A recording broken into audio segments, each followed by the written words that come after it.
This, Twin Peaks Investing Podcast, is brought to you in association with ShareScope, the UK's #1 investment data and analysis software for private investors and traders.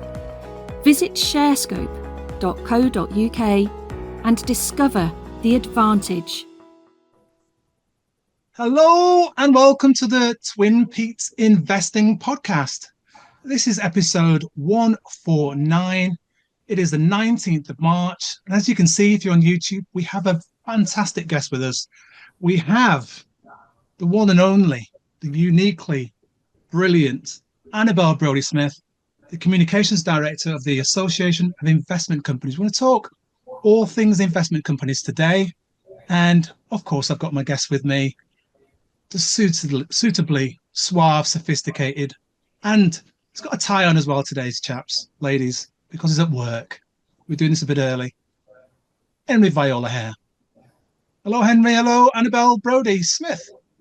Hi, Peter. Hi, Henry. Really lovely to be here today. Good to have you. Absolutely thrilled to have you with us, Annabel. For those of you that don't know Annabel is someone that has done a huge amount of comms for investment companies.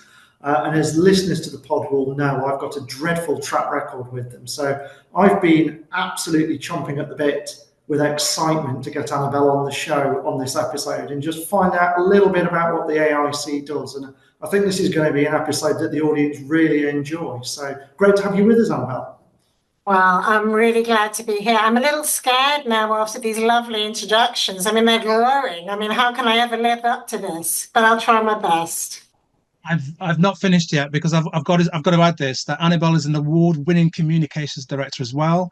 And she's done absolutely phenomenal work, as Henry has spoken about, and enhancing the inflows and education of the social investment companies, and is now racked up almost 28 years of working for the AIC and doing a phenomenal job. The Association of Investment Companies was founded in 1932, and it represents investment trusts and other companies, investment trusts, VCTs, and closed-ended funds. Annabel, I'm going to start this at the very beginning, if I may, for our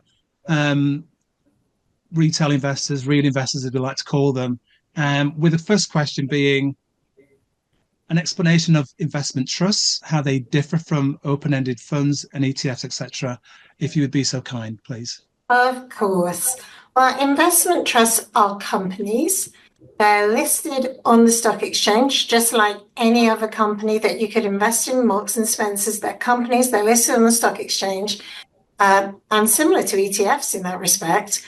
But their purpose is to invest in a portfolio of assets, whether that's equities, but also the structure is particularly suitable for hard-to-sell assets, or liquid assets, like unquoted companies or infrastructure or renewable energy infrastructure or property.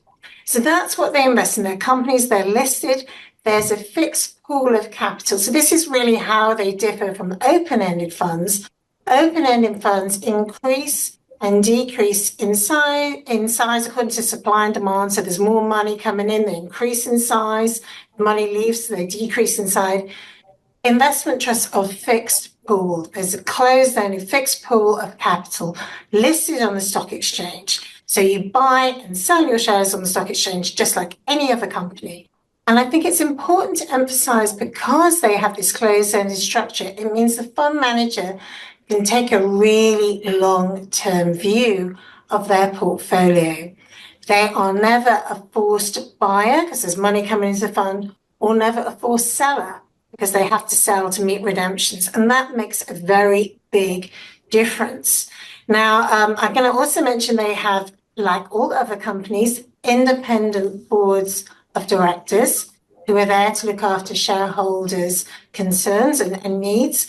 And actually, like other companies, they have an AGM, you can attend, you can vote, you can have a say on the future of your company. They have some other specific things. They have income advantages. They have very long track records of dividend increases, and I'd like to talk more about that one later. They also have the ability to gear. That means borrowing to invest. So the idea is, say a manager sees some good opportunities, they can borrow that money, they can invest, and the idea is that the investment performs well and outperforms the cost of the borrowing.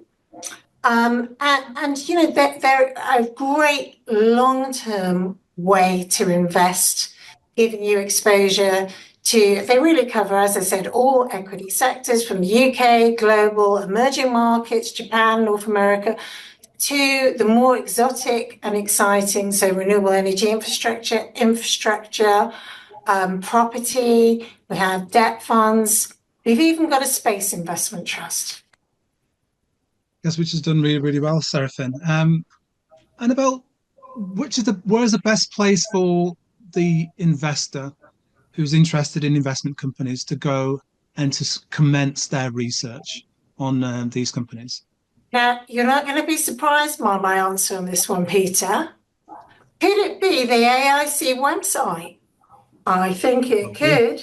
The AIC.co.uk. I mean, it's got lots of guides, it's got lots of information on industry, but you go to our compare investment company section and you can bring up all those investment company sectors, all those investment trust sectors, and it gives you very detailed information. You can actually look at everything there, from the portfolio to the performance, to the announcements, the report and accounts, the fact sheets. It's all there for you for all our member companies. Brilliant. I'm going to just let Henry pop in now because he's sitting there suitably stirred. What's the first question you'd like to pose to Annabel, please? Well, I guess the obvious one for me is, you can invest as an investor in direct equities, you could go and buy bonds, you could go and buy ETFs, or you could buy open-ended funds, like you say. But why should investors really consider investment trusts as a unique vehicle? What do you think their strengths are, if you like? Sure. I mean, I think their strengths, as I said, I do think the structure really works for long-term investment because managers can take that long-term view.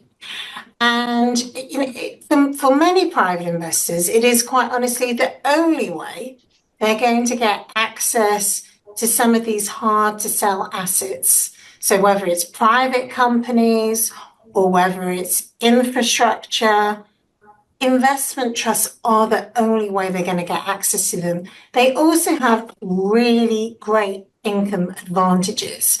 We have 20 investment trusts which have a track record of dividend increases of over 20 years. And actually, 10 of those trusts have increased their dividend every year, year in and year out, for over 50 years. And that advantage is they don't have to pay out all of their income, which they receive from their investee companies. They can retain up to 15% of that income each year. And then when times are tough, and we are investors, we know times are going to be tough, whether it's the pandemic or the financial crisis, then they can use that income which they've reserved to boost their income when times are tough. So that's why they've got this consistent, reliable dividend payments, which are incredibly attractive to investors. Got you. And I guess this idea, I think they're called revenue reserves or dividend reserves. Revenue reserves, that's right. They retain the income up to 15% a year. It's in the revenue reserves. That gets invested, but then when times are tough, they use that income to boost their dividends. Yeah, so if they were due to increase 5% and the companies in that trust haven't generated the 5% increase in revenue, they dip into the reserve to top up the increase effectively. That's right. So we've got 3 trusts, City of London, Bankers and Allianz Witan, that have been increasing their dividends consecutively every year for 58 years. Those are the ones with the longest records. Am I right in saying City of London Investment Trust, is the ticker on that CTY? Yes. And I can't remember who the chap that runs it is, but I used to own this a long time ago. Did you own it? Yeah, I can't remember what the guy's name is, but he's been there a Name's very Joe. long time. And they predominantly focus on UK companies, don't they? Yeah, absolutely. UK companies, it's got an he's a very sensible man if you meet him, and he's very likable as well. Yeah. And he always makes me laugh because he always says, when I'm in the office, everybody says, I'm quite boring. But, I'm looking for good companies with a long record. And I'm conscious of that income that I'm delivering for my shareholders. Job Curtis is his name. Having a little bit of a senior moment there with the second name. Job Curtis, very, very nice guy. Very good, solid trust. Wonderful. And so with him being based, that is a trust I know, because like I say, I used to own it. Do you think there are particular sectors that investment trusts are particularly well suited to delivering, that sort of income? Because as an investor, I quite like income investments. So, absolutely. I mean, if you look at these dividend heroes, for an example, they are, UK Equity Income, which is the City of London Investment Trust, Global Equity Income, companies like Scottish American. There are some global trusts in there. Obviously, I mentioned Allianz, Witan, F&C. There's some global trusts in the list. That's foreign and colonial, isn't it, F&C? It's now called F&C Investment Trust, actually. Okay. It's no longer called foreign and colonial. I'm out of date. Don't you worry, Henry. And then, we've got a couple in the flexible investment sector, like Caledonia, kind of multi-asset. The thing that's interesting is we have a couple of trusts in that sector that are in smaller company sectors, UK smaller companies and global smaller companies. And I think people think, long track dividend records for smaller companies. But, for investors who want a combination of growth and income, they make sense. Got you. And I think I've just run over you. One of the other questions I've got for you. So I've mentioned a few times, I've got a dreadful track record with investment trusts. It seems like I buy them and then they just come off the rails and it all goes wrong. Now, one thing I've never been able to really develop a good list of myself are some red flags that investors ought to be looking out for when they're selecting investment trusts. Where is it that I'm going wrong with these? Because other people seem to have success that I'm missing. So what would your tips be, if you like? I'm not letting you go wrong again, Henry. This is not going to be allowed, okay? I want you to listen very carefully to what I say. I always look, for example, if a trust is on a very wide discount or a very narrow discount or even a premium trading above asset value, I want to know why. And I would look very carefully at that company and I'd compare it to the sector that it's in, the discount in the sector, and I'd want to know why it's different. And I think you should ask yourself this question. I'd want to know whether the performance, investment trusts, they can move fund management group. It's a great advantage, actually. If the fund management group is performing, they can move the trust to a different fund management group. They can also change manager. So I think it's important that you look, when you're on the AIC site, you look at that manager, you see when they started their tenure, and you make sure, you take a look at that and you make sure that that performance lines up. Now, it may be that the performance has been poor, so therefore the board has changed the manager. But you want to make sure that lines up. Personally, I like looking at discrete performance periods, and guess what? They're on the AIC site too. Because I like to see how that manager's been doing in different market conditions. I think you should look at the gearing figure. Again, I think you should look at the sector.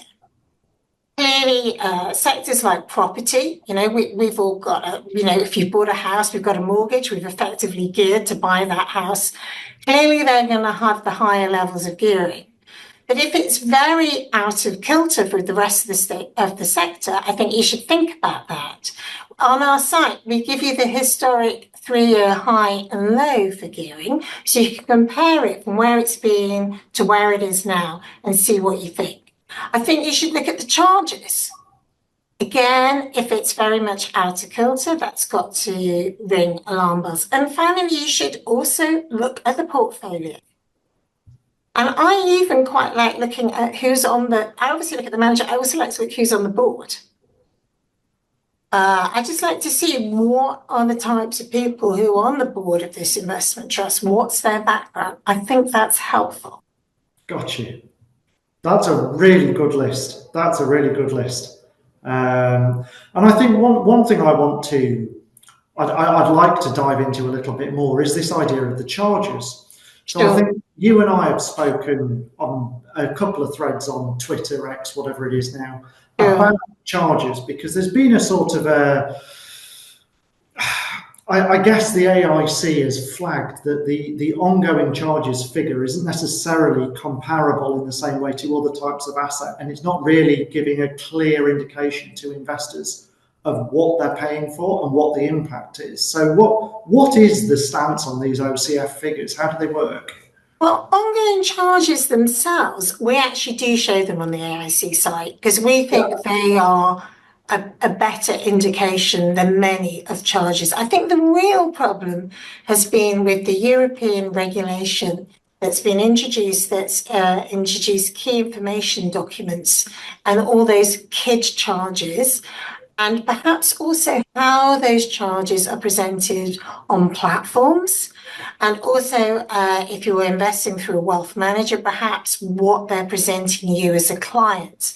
And what I think the problem has been is they have effectively artificially inflated investment trust charges. You've got to remember, investment trusts are a share. You're buying and selling at the share price, okay? You know, these charges are generally worked out on an NAV basis anyway.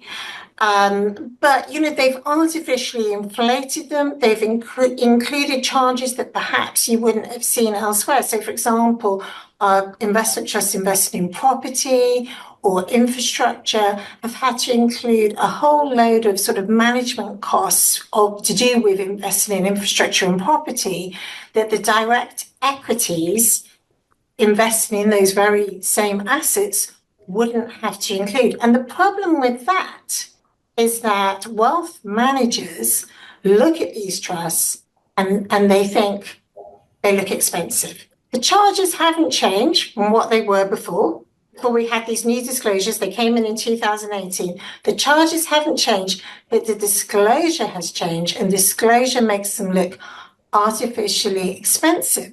And that's why we've seen, for example, in the alternative asset sectors, you know, the properties and the infrastructures, in fact, wealth managers, and there are a number of reasons, but one of the reasons is that cost disclosure have actually been decreasing their exposure to these investment trusts, and they've gone down from 24% holding to 17%. 17, yeah.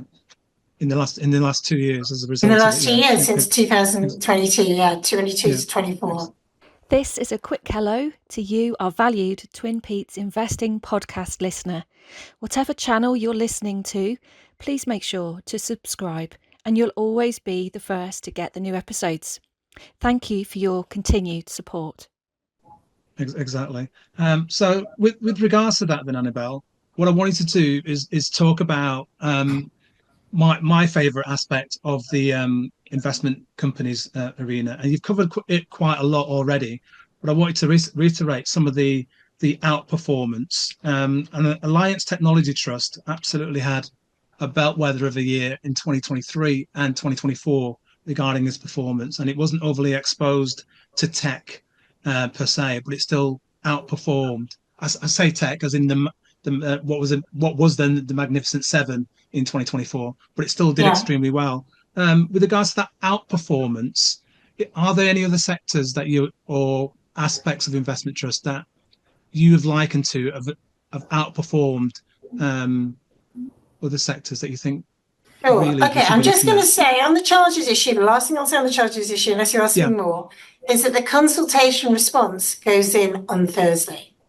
So this is an issue that could well be coming to a head in the next 3 to 6 months. So this is something that perhaps gives us a bit of optimism looking forward. In terms of performance, obviously, I'm sure you've seen it, Peter, because you've been looking at everything we did. But we did a little bit of research just for fun, looking at if you'd invested the maximum ISA allowance every year from 1999 to 2024, so 25 years, £326,560 to be precise. You would have received, with 4 investment trusts, you would have received over £2 million. And I'm sure you're going to be interested to know, Peter, that with Allianz Technology, it was the top trust, and you received nearly £3 million with that one. You're going to like the second trust I tell you about, because you know I rather like private equity, don't you? I do. You do.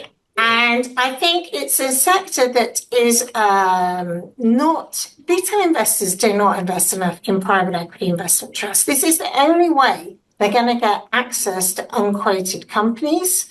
But if you look at it's something like 10% retail holding in private equity investment trusts. So the second best performer there is HG Capital Trust. Now, this is, I think, a really interesting investment trust, because it invests in, as I said, it's private equity, unquoted companies, but it's pretty much the biggest technology investor in Europe. And I love the way to describe it. They invest in really boring technology, things that are repeatable and scalable again and again. It's all about compliance, software as a service. Really interesting investment trusts. And as I said, our second best performer over this very long period. Cap, another tech trust, comes in third. And Scottish Mortgage, the Global Trust, up to 30% in unquoted. You see, there's some unquoted in there again there.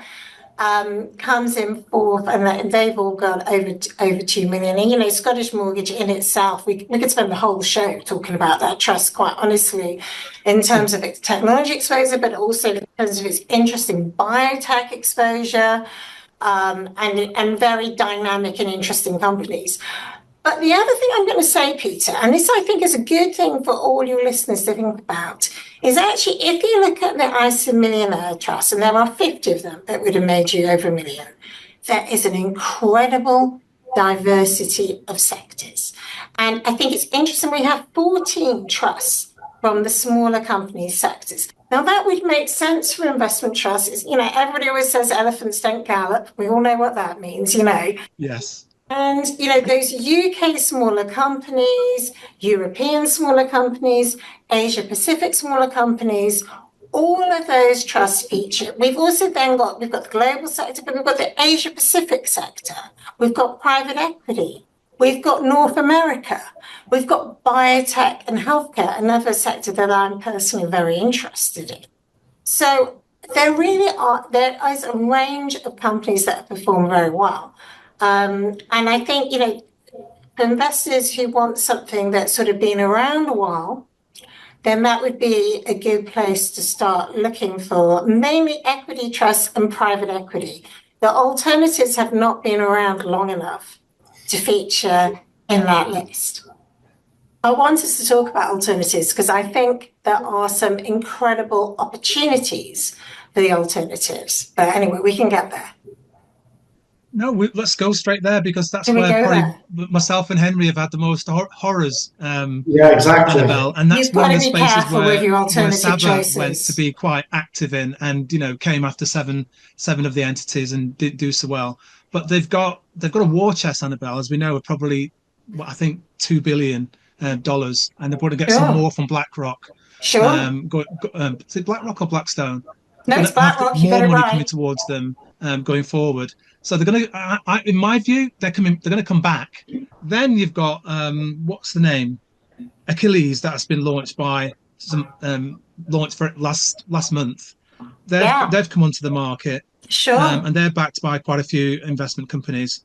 So there's lots of activism going on at the moment because of the discounts, because of the buybacks, and, you know, so there's lots going on. I've got a list here of all the different entities that have been approached in the last month or so, and it's getting quite aggressive There out is there. so much going on. I mean, the first thing I think I should say is obviously the equity investment trust. I mean, boards have been proactive here. You know, boards are doing a lot. Lots of buybacks. Last year, we had a record year for mergers. We had 10 investment trust mergers. That's double the previous record of 5 mergers in a year.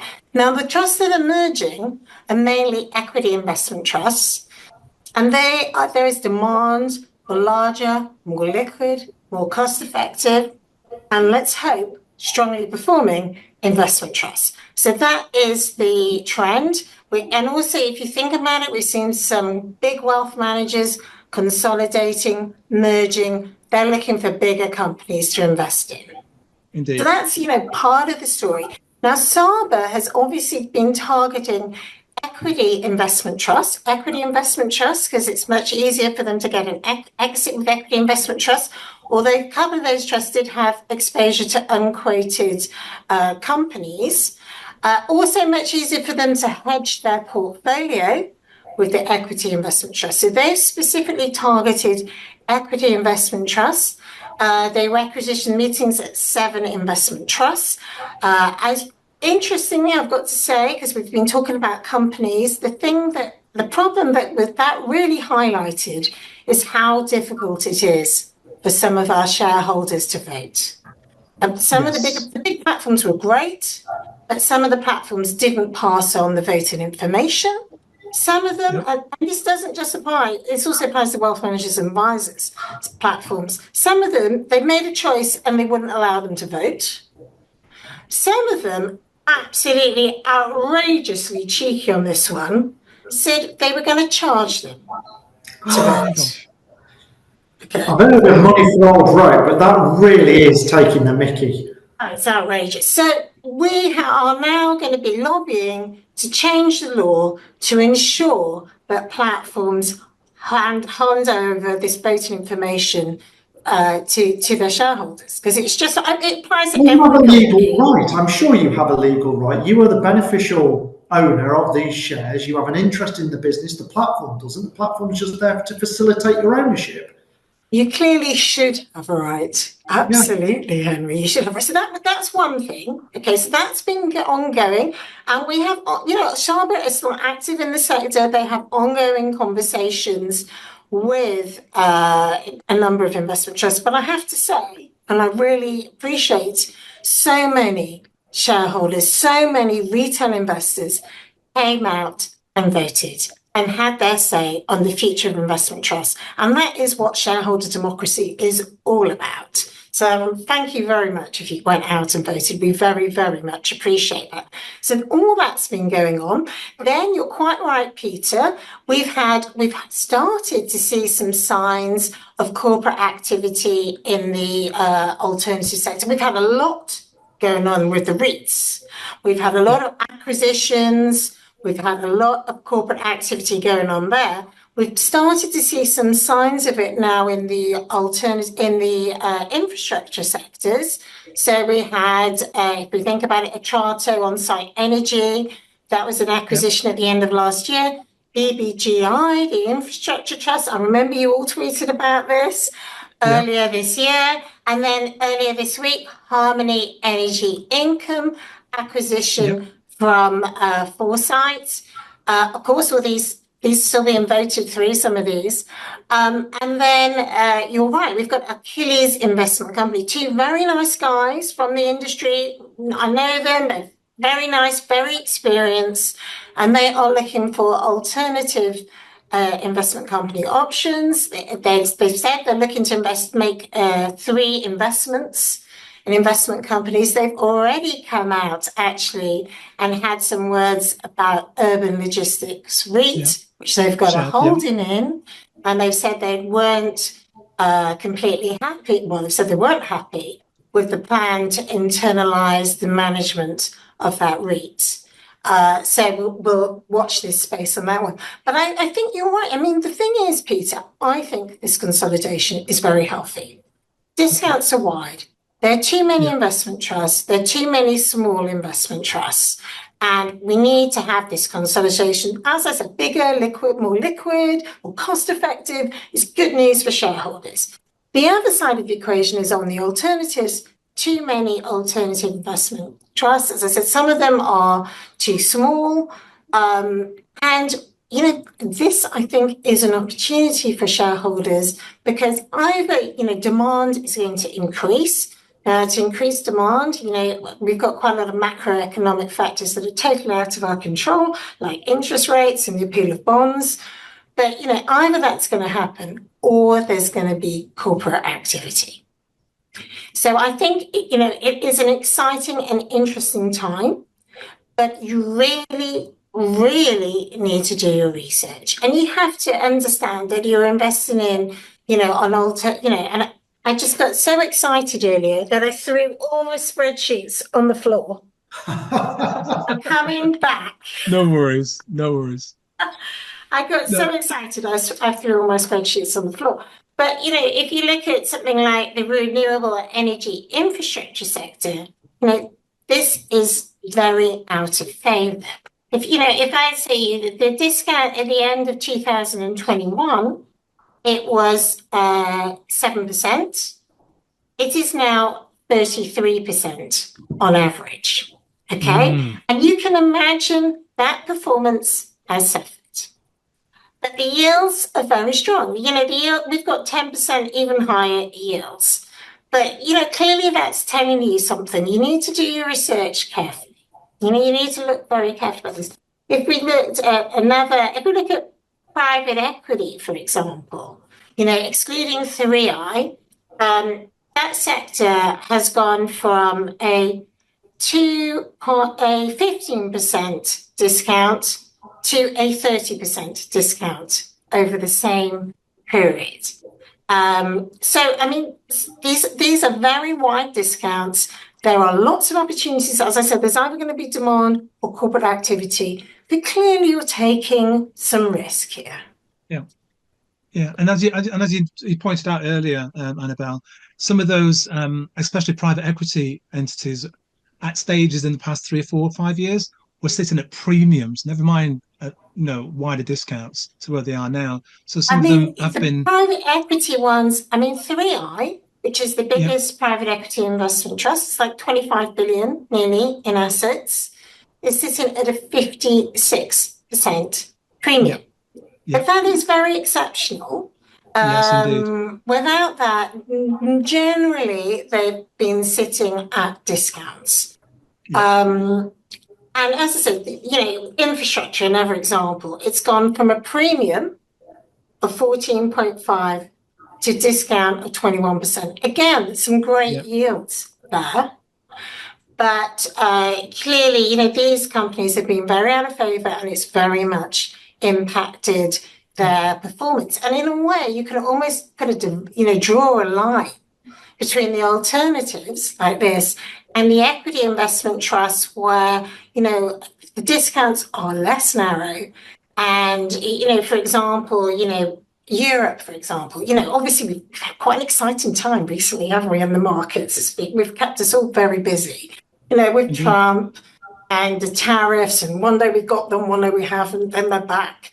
And, you know, the impact there has been, I was fascinated by this Bank of America survey that came out yesterday that said, you know, investors, you know, 40 percentage point drop in their allocation to the US, and instead going for Europe, the UK, emerging markets. And in a way, that's already, you know, coming through here. So, for example, the Europe sector is up 13% year to date and is sitting on a 7% discount. So some of that's coming through already. Yeah. But there are still a lot of unloved sectors, and those UK sectors and those especially UK smaller companies, still very much unloved. Yeah, I think they could have a good year. I think there's going to be a return to value again, Annabel, especially small cap value. So we can only hope that they need it. We need it. I hope so, Peter. I hope so. I've got enough of them in my portfolio. My preference would be for Blackstone and SABA not to be taking all of these investment companies away from us, and for there to be mergers of like regarding UK entities. And that would be my preference. But I wanted to you just touched on something there, which is quite an interesting one, regarding the tariffs and the spats and all the other stuff that's going on. Because one of the companies that was hit hard regarding the spat between, I want to say, the US rather than Trump and America and Canada was the midfield Canadian income. And immediately when that Yes. started, that got a little bit of a hit. So for you, are you watching this this ongoing daily and weekly sort of situation regarding tariffs and thinking which investment company is that going to impact going forward? It is, as you know, Peter, a movable feast. Absolutely. Sometimes I'm not sure Donald Trump knows where the tariffs are going next. So it's quite hard for us I agree with to you there. really understand the impact. But of course, I have been looking at it, and I have to say from that respect, Middlefield Canadian Income is actually a trust that SABA has targeted. And they Yes, indeed are it is. currently in negotiation and discussing an outcome for shareholders. But you're quite right. These, and clearly, of course, we're still going to have US exposure. And I still think, it's a wonderful, dynamic part of the world. But I think it is a good thing in a way, because I think it's reminded us that actually there are lots of other opportunities out there. And I am looking at Europe. I am looking at the UK. I am looking at emerging markets. Okay. I'm looking, I just think we've got to, some of our global broaden our trusts. horizons. Yeah. Yeah, some of our global trusts have got a lot of exposure to the US, others have less. That's a thing to pick up on your research. What do you want?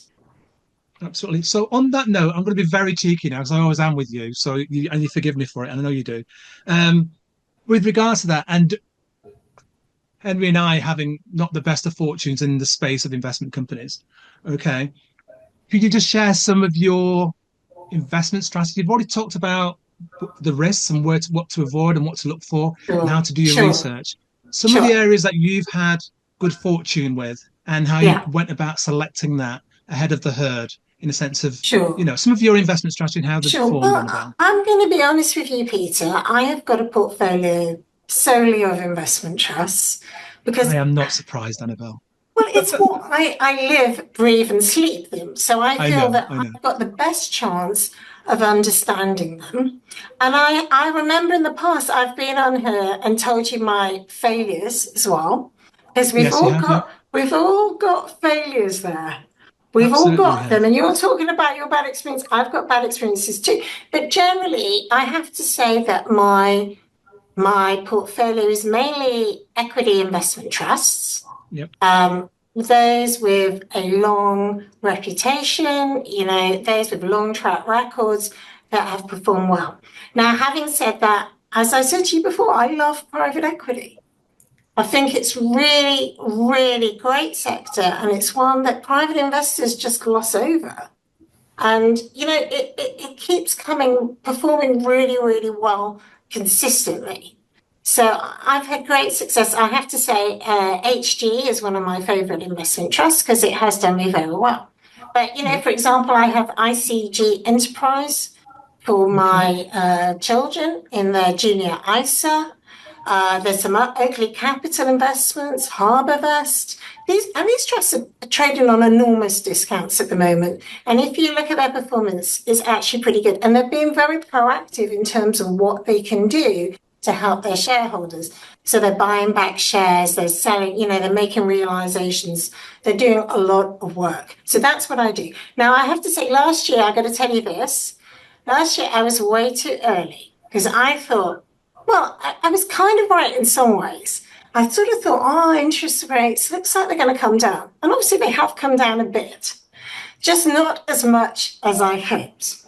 So I had a bit of a reposition at this stage, and I did invest in a number of renewable energy and infrastructure trusts, because I thought they would definitely benefit from rates coming down.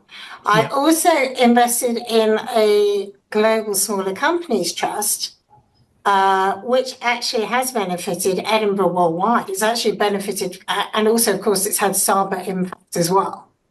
Yeah. So I did that last year. Now, those have not come off for me yet. I'm way too early on those.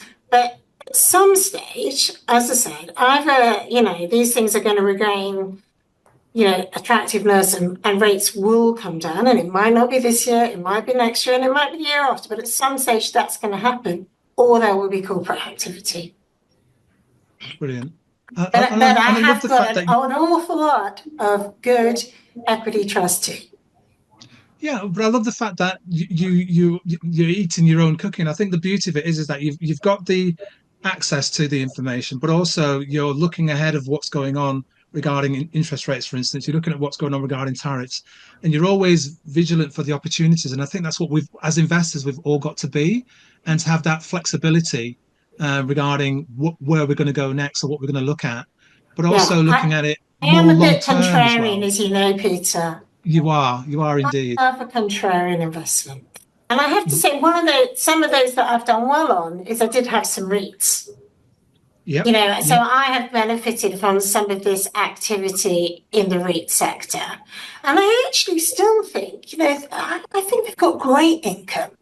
And I kind of think we've probably got to the bottom of the misery over commercial property at some stage, surely, Obviously, we might have a recession. There could be a recession. I mean, if you look in central London, so I'm in the city, and even here, you've got some amazing buildings and they're struggling to get people in them. Go outside of the M25 onto some random business retail park and see what the occupancy is like, and I bet you it's rock bottom. And I just can't see it coming back because people have got far better facilities at home. They don't have the resources.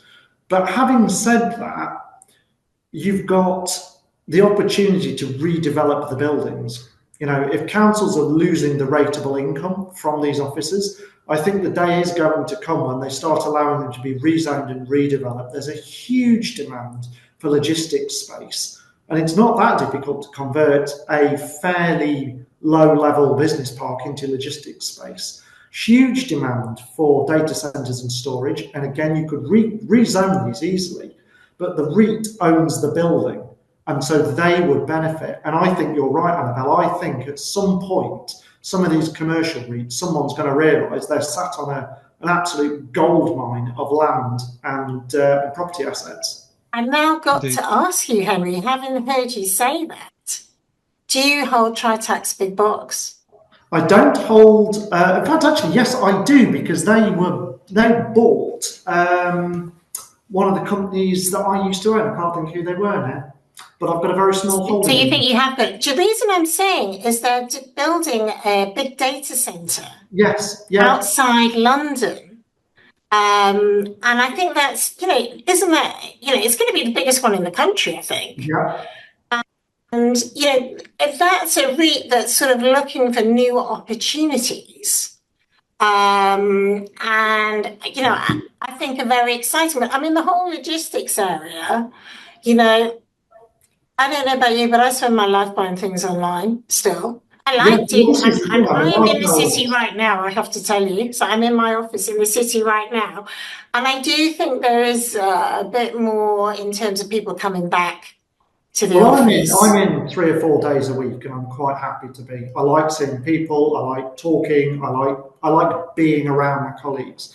If I'm stuck at home all day, I just feel like I'm a hamster on a wheel somewhere. It's horrible. Yeah, well, I'm in 3 days a week as well, actually, working from home too. And I do think we're seeing more of that. And I just think, there's been so much corporate activity, and I don't think it's over for these REITs. So, I do think it's a great opportunity. Well, the Americans are definitely seeing opportunity. I mean, I've had offers on Warehouse REIT, which is one of my Urban Logistics REIT, which I've got.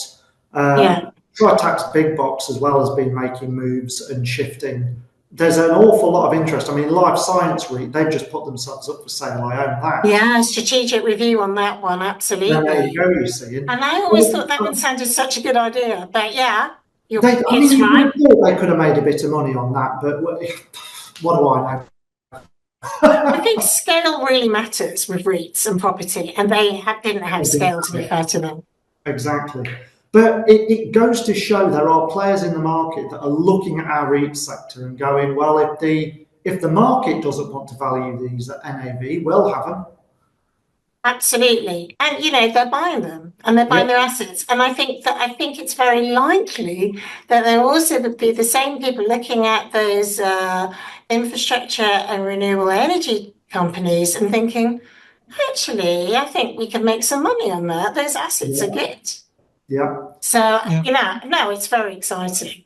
It's a real opportunity. And that's, you're spot on there, Henry and Annabel, because that's precisely what happened with, we touched on earlier, Harmony Energy Income Trust. And I've got a quote here from the Investec analyst, Ben Newell,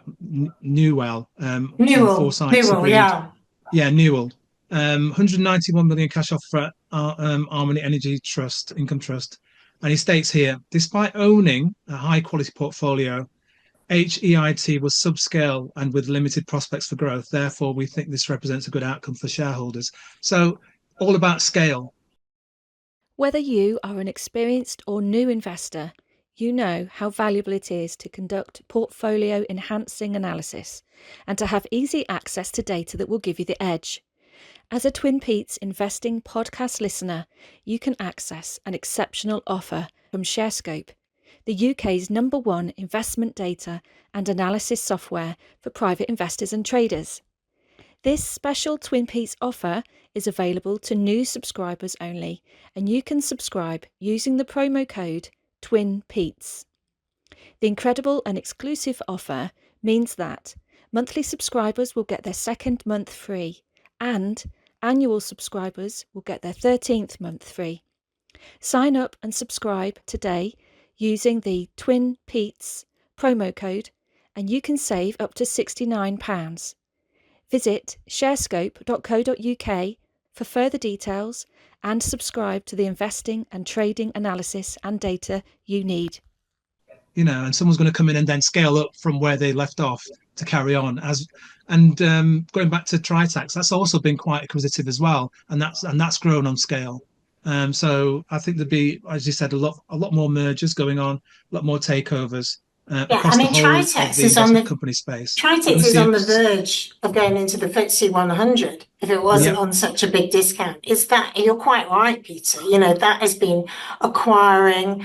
I've got to say, Harmony Energy Income, very good job by the board there. Chairs Norman Crichton. He's done a very good job, I think, for those shareholders. I think they'll be happy with that acquisition. Yeah, it's a nice premium to have. It was languishing. I think it's doubled half the price where I had it at one stage, and I went, I'm done. I was very impatient. I went all the way down. I thought, I've got to just own up and say I've got this one wrong. And then one of those opportunities, which I thought, let me get out. And the minute that I went, I'm out, it curved up and it's carried on selling away now. It's probably 100% higher than when I exited. So that's one of my big errors regarding Peter, you've got to be patient with investment trusts. You've got to be patient. Annabel.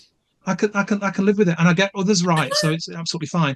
But I think for me, Annabel, one of the things I'm concerned about, and I need to raise this with you, sure. And I think I've raised this with you previously, one-on-one, is this accuracy of NAVs, right? So the board and the team have the responsibility to either outsource or get professionals in to independently price up the assets. And we as shareholders and you as the AIC go, okay, they've come back and told us that the NAV is £1.50. And we're going, well, if the NAV is £1.50, why is it sitting at £1? Or why is it sitting at 85 pence? And now we're getting some of the companies who have gone, oh, guys, ladies and gents, we're going to have to throw the towel in. We've agreed a bid at 15, 20, 30% NAV. We're going, that can't be accurate to the NAV. Something's got to give. What are your thoughts on NAV accuracy and disclosure? It is really difficult. It's more difficult, quite honestly, with these infrastructure projects. Yeah. The valuation of them is much more, I think, subjective, quite honestly. And I think we talked about doing your research. I think this is an area. I think it's more straightforward to value a private company. Much more straightforward. It's much more complicated to value. And there have been, and I am sorry to say this, there have been some notable examples where clearly it's wrong. And either the management group has not been honest, or the boards have not asked the right questions. And clearly those valuations in a couple of cases have been wrong, which is very disappointing because there is so much infrastructure around this, so to make sure that they're right. You know, and the accountants have combed over them and all the rest of it. I mean, you know, as I said, you know, unfortunately, with these kind of infrastructure projects, things can change pretty quickly, but not that quickly so that they're so dramatically wrong. No, you're quite right to highlight it, Peter. And I think it is an interesting point. And I think it is really an area when you're doing your research, you know, on the trust, take a look at the board, take a look at the board's skills. And do they have skills in infrastructure? What sort of, or, you know, we've got accountants. What have we got on this board? What sort of skills are we looking at? Because I think that's very important for that area. Yeah, well, I think that's a really key point, isn't it? Because you've got, and this is where I've come unstuck. You assume that the NAV is based on some sort of methodology. Someone's gone out, they've done a valuation, that valuation's been checked and it's accurate. It's much harder to, I won't say fake because that's quite an accusatory word, but it's much more difficult to fudge that process when it's something like equity investments that are on the book. Because equity investments have got a public value right now. So you can value them. You can see where the trust bought them. You can see what they're valued at. Now you can do that math. Whereas something like a power station, when was the last time a power station was sold in the area? Was it the same amount of gigawatts? Was it the same fuel? Was it the same region, the same currency? You've just not got that visibility. And so many moving parts. Energy prices, they're up, they're down. We've locked in, we're not locked in. Well, there was one a couple of years ago that was investing in, do you remember, it was Song REIT, was it? Catalogue of music, right? Yes, yeah. And I remember, really hard pitching me on this at an investor event. This thing was genius, it was wonderful. Yeah. I said, I'm not going anywhere near it for the simple reason that I've got no way of independently assessing the valuation of the assets. Yeah. You know, and I think that is the company that we were talking about Rob Naylor earlier. He's launched Achilles investment company. He's the guy who went in and became chair of Hypnosis and sorted it out and got the sale, got the acquisition. Got you, right. He got a good price for it in the end as well. He did. He did a great job. He did a great job. From where it was at the lows. So yeah, really, really good. Annabel, I'm conscious of the time and how long we've had you here, so I'm going to ask you a couple more questions, and so will Henry. I wanted to go back, if I may, to the Dividend Heroes and the newest one that's joined your fantastic list of companies, being the Murray International Trust from the global equity income sector. And it's now joined because it's done 20 consecutive years of dividend increases. Can you tell us about the Murray International Trust side of things and how it's done really, really well, why it's done really, really well? And I know there's a notable lady there as well by the name of Virginia Holmes, who's the chair of the Murray International Trust. 20 years, joins the new list. How's it done that? It is great. It is a great trust. It's a very solid trust. It used to be managed by a very well-known fund manager called Bruce Stout. Bruce worked with the two managers who've now taken it over. Marty, I think his name's McConaughey, something like that, and Samantha, and I'm afraid I can't remember Samantha's second name, but they all work together as a team. So therefore, they have taken it over, and I think it might be Fitzpatrick, actually, and they are running that now, Marty and Samantha. The trust, you know, we talked about US exposure before. Trust actually has got a very low exposure in that sector, in the global sectors, very low exposure to the US, actually, in comparative to the other trusts. You know, it's got quite a lot of exposure to emerging markets. You know, they go out and look at, and they want to build a diversified portfolio. And they want to have those trusts, those companies that they know they can sustain that income. And, you know, actually, I remember having very good chats with the fund manager telling me that, quite honestly, when he goes to the AGM and somebody says to him, I'm relying on the income from your trust to pay my gas bill, he can look them in the face and say, don't worry about it, we've got it covered. I've got you. Yeah, that's good. That's brilliant. That's brilliant. Yeah. Oh, I love that. It's a very good, solid global equity income trust. And, as I said, it's great to have a new joiner to the Dividend Heroes, because we had 20 and then Allianz and Witan merged to form Allianz Witan. So we went down to 19, but now we've had Murray International come up to make it 20. Fantastic. And you've also got Murray Income Trust on its own, having done 51 years as well. Yes. So they're definitely a company and an investment trust to track, follow, and possibly consider. Aberdeen, they're all Aberdeen managed. There's also Aberdeen Equity Income.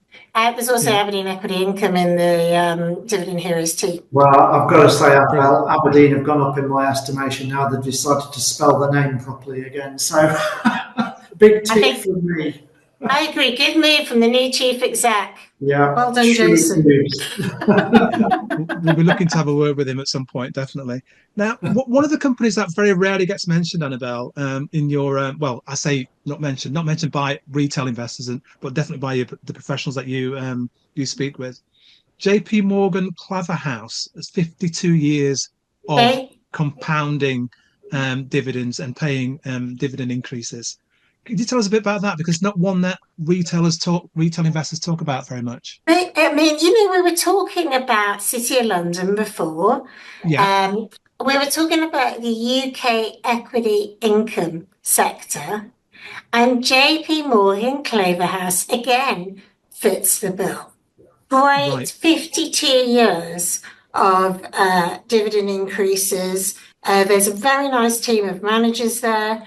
Very sensible in their choices and their allocation.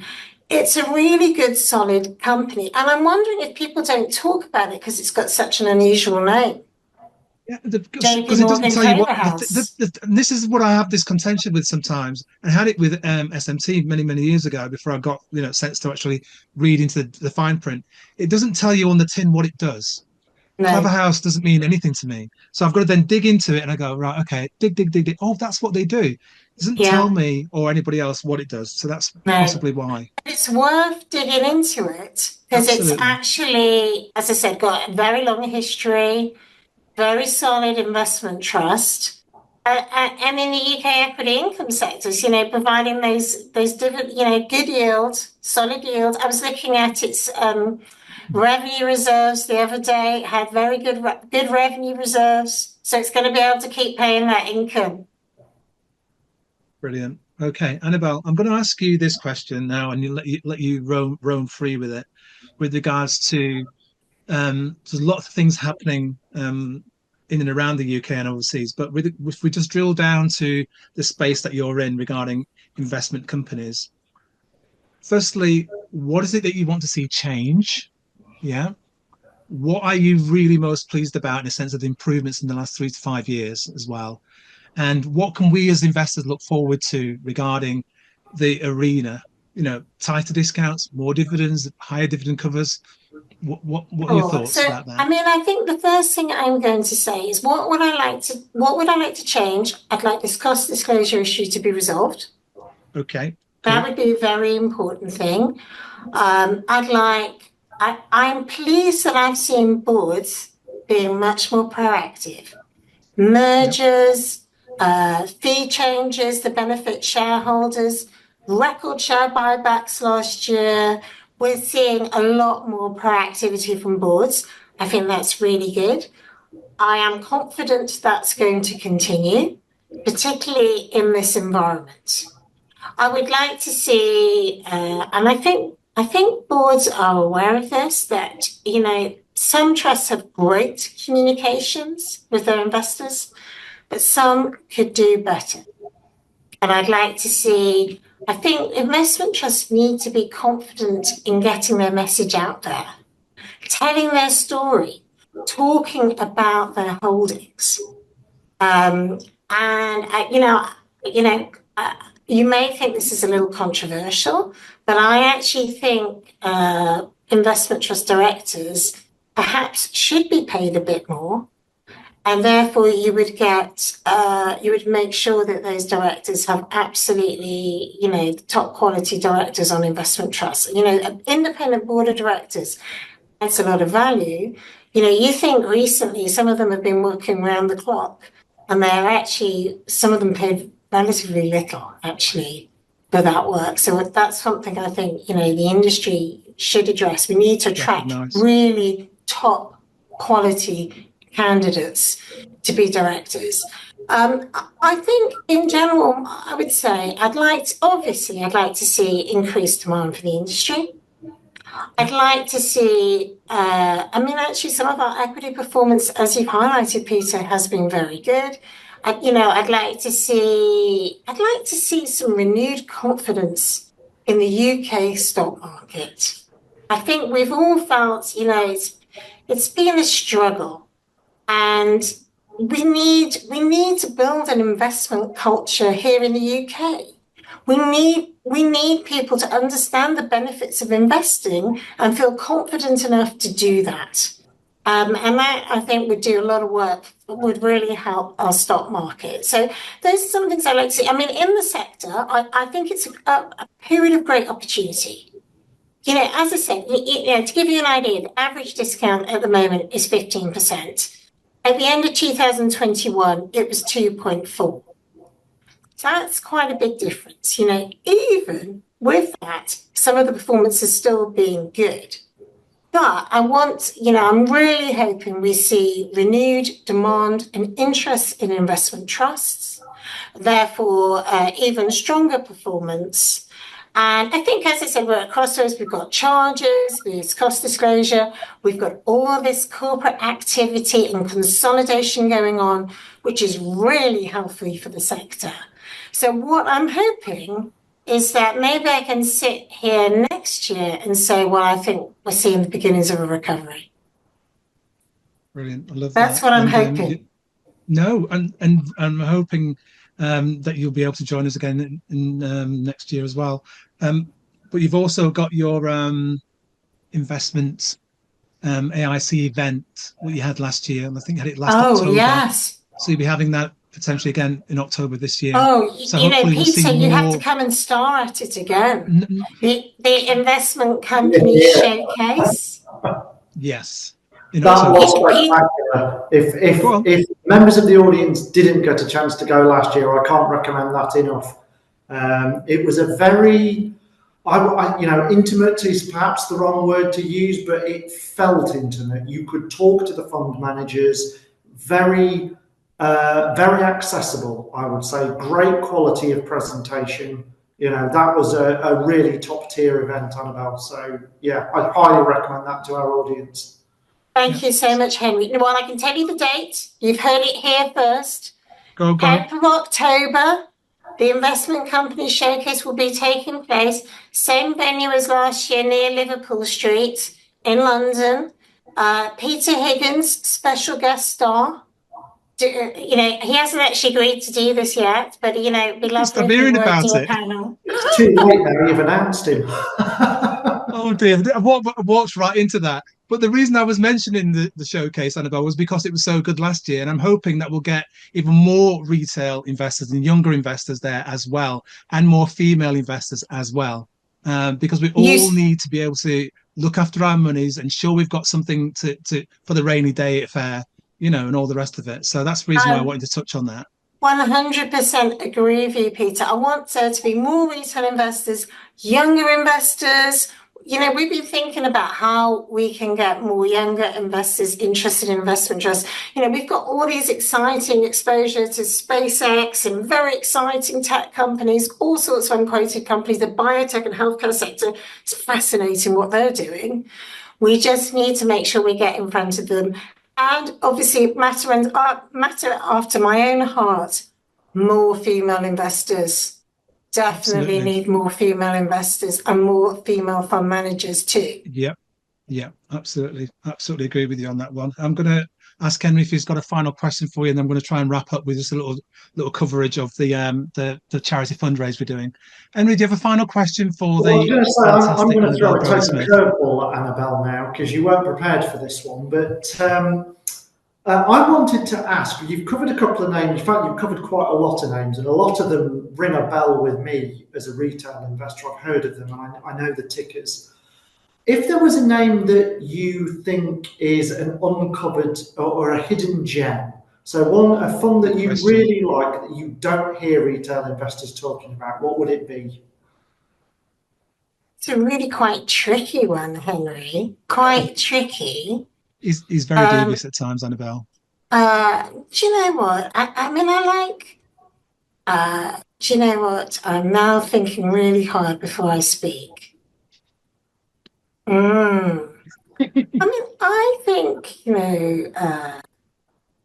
there's a load of UK smaller companies trusts that some of them have performed really well. Rockwood Strategic Capital. Ever heard of that one? Oh. Rockwood Strategic, managed by Richard Staveley. I know. Have you heard of him? I've heard of Richard Staveley, yeah. Charming man. I mean, it's not going to be on a wide discount because its performance has been truly incredible. But that I think is a bit of a hidden gem. It's not a name that rolls off the tip of the tongue, is it, quite honestly? And I do think there are other companies within the UK smaller company sector because it's so unloved. Yep. People have kind of just sort of written the whole sector off. Indeed, and for a number of years or so with that as well, Annabel. Really, yeah, you're so right, Peter. It really is a number of years, isn't it? Yeah. And I think there are some gems there that have just been ignored because people haven't been interested in UK smaller companies. Splendid. Well, you heard it here first, ladies and gents. Rockwood and Mr. Staveley. Rockwood Strategic Capital. That's the one. Rockwood. Richard Staveley, charming and lovely fund manager. Very enthusiastic. Interviews, and he's very eloquent. Very, very eloquent. So, he's very nice as well and very good. Excellent. I shall go and have a look at that after this pod. Thank you, Annabel. Excellent. You're welcome, Brilliant. Henry. Absolutely brilliant. Annabel, just give me 2 minutes, and then we're going to conclude this. I'm just going to briefly talk about the charity fundraise we're doing on this particular pod via the Twin Peaks podcast. We're sitting at the moment at having raised £1,360. Our last 3 donors made donations were Sanjay Korea. So thank you ever so much, Sanjay. And Sanjay's words were, "Thank you all for your support to investors like me. It's much appreciated." And Sanjay donated £100 and £25 gift aid. So thank you, Sanjay. And we had Kay Bavsa. And Kay said, "I enjoy listening to your podcasts, which are very insightful and educational. Great cause you're supporting too here. And here is a little token of my appreciation. Keep going, guys." And that was £25 plus £6 gift aid. So thank you, Kay. And then one person who just wants to be known as the Ox donated £100. So thank you, the Ox. Well done to Peter and Henry, and best wishes to all at Menphys and to the children who benefit from this donation. So thank you very much. So anyone that's not had the opportunity to make a donation yet, who's enjoyed this podcast with Annabel and enjoyed any of the previous podcasts, please consider making a donation at www.justgiving.com/page Peter Higgins. And that's the Twin Peaks Investing Podcast Challenge Just Giving page for 2025. Thank you all that's made donations so far, and please consider making a donation if you haven't done so already. Annabel, what can we say? You've been absolutely fantastic, as always. Absolutely smashed it. I'm going to give one last plug here because you've started a new bit of coverage regarding the new knowledge base, which is a free educational resource for financial advisors. So you're trying to educate them to educate other investment professionals to educate the retail, which is us, which is fantastic. So please go onto the website and have a look at the knowledge base, which is another form of coverage for all things to do with investment companies and other funds, discounts, premiums, gearing, governance, regulation and tax, REITs, and also VCTs, which we didn't really touch on today, but we've run out of time. Annabel, thank you. It's always a pleasure, Peter. Always a pleasure. I always know you're going to put me through my paces, but I'll enjoy it. We know how brilliant you are, so we're not going to leave a stone unturned and make sure we get as much out of you as possible, because you're going to absolutely smash it. So running on towards 28 years at AIC, ladies and gents, can we just please give a round of applause as you cheer listening to this for Annabel Brodie-Smith, the Communications Director of the Association of Investment Companies. It's been an absolute delight, as always, Annabel, to have you on this podcast. And we look forward to seeing you very, very soon, hopefully. And we'll have to take you out for a little drinky poos as well at some point. I like the sound of that, Peter. Beyond me and Henry, we'll take you out. We'll make sure we dress appropriately so we can go into a finer place other than the normal places that we and Henry would go in together. Thank you very much. It's been a pleasure to be here. Thank you. Lovely to have you. Henry, last words, please. Yeah, just to echo that, been fantastic having you on. A huge thank you to everybody that's tuned in, that's written in, and of course donated. Just a reminder, we have got our appearance coming up at the Master Investor Show at the end of the month. Peter and I will be doing the next podcast live on stage on the 29th of March at the Master Investor Show. Please do come along. There are free tickets available online. If you look on my social media, Peter's social media, you will see the links. If you just Google the Master Investor Show, you'll find the website. We will be there. We will be on stage. You can come and say hello to us. We will sign your backs, your shirts, whatever else is going, your babies if you want them signing. So we will be there. We're looking forward to seeing you all. And just a huge thank you again to Annabel for being such a great guest on the show. Lucky me. It's been fun. Thank you, Annabel. I completely forgot about the Master Investor. I'm so in raptures there with Annabel. So thank you, ladies and gents. That is a wrap. Annabel, thank you ever so much. We will see you very, very soon. Ladies and gents, make sure you give us some feedback regarding this pod. We want to hear from you. Please subscribe on YouTube. And we look forward to hearing from you and seeing you in a week and a bit's time on the 29th at the Master Investor Show. Annabel, love to the team as well. Please say hello to them for us. Take care. God bless you.